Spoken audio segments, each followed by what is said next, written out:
Assalamualaikum warahmatullahi wabarakatuh. Halo semuanya. Bersama dengan saya Nur Fitri Hindrayani. Di sini saya ditemani oleh Mbak Umi Zakiyatun Nafis. Beliau ini adalah Wakil Ketua Bidang OSB PAC Dawe. Nah, sebelumnya kita perkenalan dulu dengan Mbak Umi. Silakan Mbak Umi. Assalamualaikum warahmatullahi wabarakatuh. Nama saya Umi Zakiyatun Nafis. Di sini saya sebagai Wakil Ketua Bidang OSB. OSB itu Olahraga Seni dan Budaya Pimpinan Anak Cabang IPNU IPPNU Kecamatan Dewi, seperti itu. Oke, nah di sini Mbak Umi kita mau ngobrol santai tentang peluncingan website Muria, Santri Muria Raya ya. Oke, nah apa sih yang melatar belakangi berdirinya website ini? Bisa dijelaskan Mbak? Kenapa saya membuat website Santri Muria Raya ini? Karena memang saya melihat belum ada potensi di ranah IPNU IPPNU. Jadi karena latar belakang saya memang dari bidang jurnalis, saya itu yang saya bisa gitu. Jadi saya ingin mengembangkan keahlian saya ini di bidang IPNU IPPNU. Jadi selama ini yang saya lihat di IPNU IPPNU itu mereka memang banyak kuantitasnya maksud saya. Banyak pasukannya tapi kualitas SDM-nya itu belum mumpuni. Nah, seperti itu. Nah, di pimpinan anak cabang IPNU IPPNU Dawe ini saya ingin ada bakat-bakat di bidang jurnalistik. Nah, yang sekarang sedang tren ya, kita tahu bahwa zaman sekarang itu memang kan setiap orang pasti punya gadget ya kan. Saya ingin memanfaatkan hal itu dengan membuat website Santri Muria Raya seperti itu. Jadi biar apa ya, selain kita punya bakat menulis, kita juga punya wadah untuk mengembangkan bakat itu. Jadi kan kalau website kan kita tinggal klik dan baca. Kalau seperti majalah, buletin, terus kemudian koran, itu kan kita juga butuh biaya percetakan dan lain-lain. Untuk sementara memang itu alasan membangun atau membuat website Santri Muria Raya. Berarti Mbak Umi ini sekaligus foundernya langsung ya, pendirinya website ini gitu? Iya, sebenarnya sama teman-teman semua. Jadi olahraga seni budaya ini kan atau bidang OSB di pimpinan anak cabang Dawe ini kan fokusnya ke budaya. Jadi kenapa budaya yang saat ini ingin saya bangun itu budaya literasi gitu. Oke, nah ada arti maknanya nggak dari Santri Muria Raya itu? Bisa jelaskan? Di sebuah nama pasti ada sebuah makna juga kan. Jadi Santri Muria Raya ini dulunya itu sebuah jargon di PAC Dawe gitu. Jadi kalau teman-teman mendengar Santri Muria Raya itu berarti yang di bawahnya Muria. Nah, Muria itu kan letaknya di Kudus bagian utara. Kita kakinya Gunung Muria gitulah istilahnya, seperti itu. Jadi kenapa pakai Santri Muria Raya, kenapa nggak pakai PAC Dawe gitu? Karena lingkup di website ini nanti saya tidak akan memfokuskan ke IPNU IPPNU saja, tetapi juga di Muria, kalangan Muria atau lingkungan Muria gitu. Jadi saya pakai nama Santri Muria Raya karena memang latar belakang kita kan belajar itu sebuah santri, kita santrinya, semoga saja kita diakui oleh santrinya Mbah Hasyim Asy'ari, maka itu dengan itu kita pakai nama santri. Nah, Murianya dari letak kita yang berada di bawah atau di kaki Gunung Muria, seperti itu. Kalau yang rayanya itu ada penjelasannya? Rayanya itu sebuah semangat, kobaran semangat Indonesia Raya, seperti itu. Jadi selain Indonesia yang bisa raya, Muria juga bisa raya. Oke, nah berdirinya itu sejak kapan dan emang harus hari ini seperti launching pertama kali atau memang sebelumnya sudah berdiri gitu Pak? Jadi tahapannya itu seperti ini. Dulu Desember itu kan sudah ada, sebenarnya sudah saya buat. Untuk pertama kali dulunya pas saat pertama acara pelantikan. Di pelantikan itu ketua kan mempunyai sebuah visi 1 tahun kepengurusan ke depan PAC Dawe ini ingin seperti apa. Nah, beliau sendiri, rekan Fatoni dan rekan Nita Ulil Ma'rifah, memiliki sebuah visi yakni milenial dan berbudaya. seperti itu.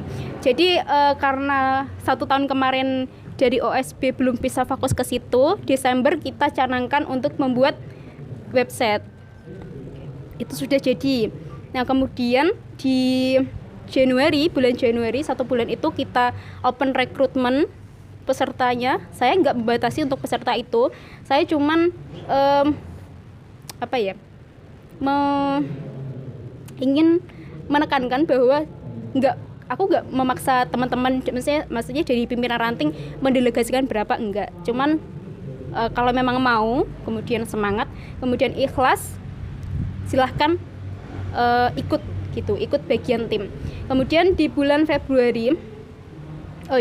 Januari akhir tanggal 31 itu saya ada pembekalan pertama. Jadi pembekalan pertama itu bentuknya online karena memang pada saat itu PAC, himbauan dari PC, nggak boleh mengadakan kegiatan secara offline. Akhirnya pembekalan pertama itu saya online kan.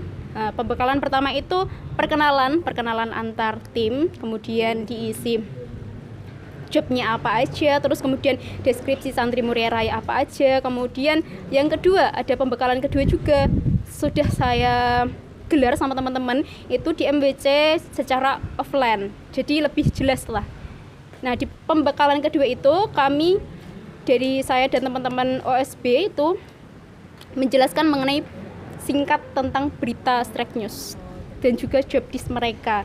Jadi sudah saya buat job desk, siapa yang bagian berita, bagian opini, pustaka dan lain-lain, kemudian siapa yang bagian IT, bagian desain, seperti itu tahapannya. Jadi itu tanggal pendiriannya belum pasti. Apa memang dipastikan hari ini untuk launcingan websitenya seperti itu? Saya pengennya di tanggal ini, tapi kan sudah ada sebelumnya. Cuman kan ada peresmian, jadi ya saya buat tanggal ini, tanggal 21 Februari, hari Ahad. Sebelumnya kan sudah dibuat nih, apakah ada dari teman-teman itu udah masuk beritanya gitu gak? Berarti project selama ini gitu ya. Sepanjang 1,5 bulan ini teman-teman baru beberapa yang mengirimkan berita, karena memang sementara saya fokuskan berita dulu emang, tapi nanti bakal ada rubrik-rubrik selanjutnya, karena memang kan sebelum launching atau pelatihan hari ini mereka kan keahlian dalam bidang menulis kan belum ada. Jadi mereka sebisanya membuat tulisan, silahkan yang teman-teman di ranting ada event, ada kegiatan bisa mengirim. Baru beberapa sih memang belum maksimal karena saya tahu kalau nanti saya sendiri kan saya kewalahan, jadi saya menunggu pelatihan ini, seperti itu. Oke, untuk website Suara Muria Raya ini berarti kontennya hanya jurnalistik tentang tulisan saja, nggak bisa ke tentang videografinya atau seperti apa, Mbak? Kalau masalah itu gimana ya, kalau di setiap satu kepengurusan kan kita bertahap, ya kan, 1 bulan ini berita, besok apa kayak gitu. Cuman tetap ada rubrik bagian foto sama video. Jadi rencana nanti kita juga Santri Muria Raya juga akan terjun ke lapangan, seperti membuat vlog tentang wisata, terus eksplor budaya di desa sekecamatan Dewi. Kemudian saya ingin Ramadan nanti ada kayak yang di TV itu loh, talk show seperti itu. Jadi nggak hanya ruang edukasi dan wadah buat mereka yang punya ahli dalam bidang menulis, tapi kita juga punya ruang untuk berdakwah, seperti itu. Untuk platformnya ini hanya di website apa di YouTube juga, di Instagram juga ada, Mbak? Bisa disebutkan? Oh gitu ya, siap. Jadi pimpinan anak cabang Dewi ini mempunyai beberapa platform, ya kan. Cuman kalau untuk hari ini kita fokuskan untuk website, karena website ini baru pertama kali di pimpinan anak cabang. Berarti sebelumnya belum ada, memang baru pertama kali ini. Kalau untuk Instagram sama YouTube, Instagram sudah kita maksimalkan, tapi itu bukan ranahnya dari tim web. Seperti itu, yang megang dari olahraga seni budaya sendiri, dari PAC sendiri. Kemudian YouTube juga nanti kita akan maksimalkan sama teman-teman tim web gitu. Kan mereka banyak juga yang bagian suka syuting, suka edit video, seperti itu. Nah, untuk yang mempublikasikannya, untuk mengirimkan beritanya, rubriknya itu harus anggota dari PA Cedawe atau boleh masyarakat sekitar atau bagaimana? Untuk kontributor ya berarti ya. Itu sementara saya fokuskan teman-teman dulu, maksudnya tulisan teman-teman dulu. Nanti memang kalau mereka 1 bulan sudah bisa maksimal setiap hari buat tulisan, setiap hari kirim tulisan, kita akan buka kontributor dari orang luar.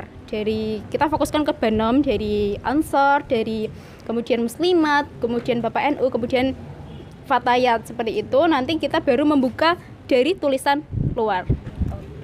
Nah, untuk websitenya ini berarti ranah rubriknya juga tidak hanya tentang PA Cedawe, boleh di PAJ yang lain seperti itu ya Mbak? Iya, betul. Oke, nah yang pertanyaan terakhir nih, harapan untuk kedepannya bagaimana sih website Suara Muria Rakyat dikenal oleh masyarakat? Iya. Sebenarnya banyak harapan kan, karena memang yang pertama itu teman-teman ini semua memulai dari nol gitu, semua dari nol, belum bakat-bakat mereka itu belum tergali. Jadi kita menggali satu persatu mereka punya bakat apa itu.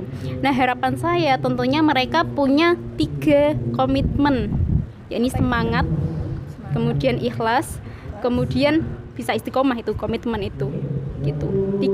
Tiga itu bisa dipegang, kemudian mereka bisa benar-benar semangat. Pasti saya yakin dari tim website yang jumlahnya ada 30 itu bisa memaksimalkan diri gitu, di pimpinan cabang Dawe. Karena kan memang di era milenial ini kita butuh itu gitu, peran dari seorang pelajar, dari seorang santri di zaman sekarang itu sangat krusial, sangat penting. Karena kalau bukan kita yang berperan, pasti orang lain yang kurang tepat mengambil peran itu, seperti itu. Kemudian banyak harapan lagi, semoga ini kan pesertanya ada dari ranting-ranting atau desa-desa, perwakilan desa-desa. Mereka bisa menggali potensi yang ada di desa itu. Mungkin karena ini kita ranahnya literasi, kita bisa menggali dengan sebuah tulisan, ya kan? Karena banyak fenomena sekarang itu yang mereka lupa akan desanya sendiri. Jadi kan banyak orang yang saya nggak menyalahkan orang yang merantau, tapi kan kita punya potensi yang ada di desa begitu kan. Kita sebagai pelajar yang aktivis organisasi harus bisa memaksimalkan atau membranding desa yang kita miliki. Jangan sampai kita asing dengan desa kita sendiri. Seperti itu. Oke, Mbak Umi. Cukup sampai di sini ya Mbak, kita ngobrol barengnya. Oke, saya juga berterima kasih atas waktunya ya Mbak. Oke, sekian semuanya dari saya. Wassalamualaikum warahmatullahi wabarakatuh.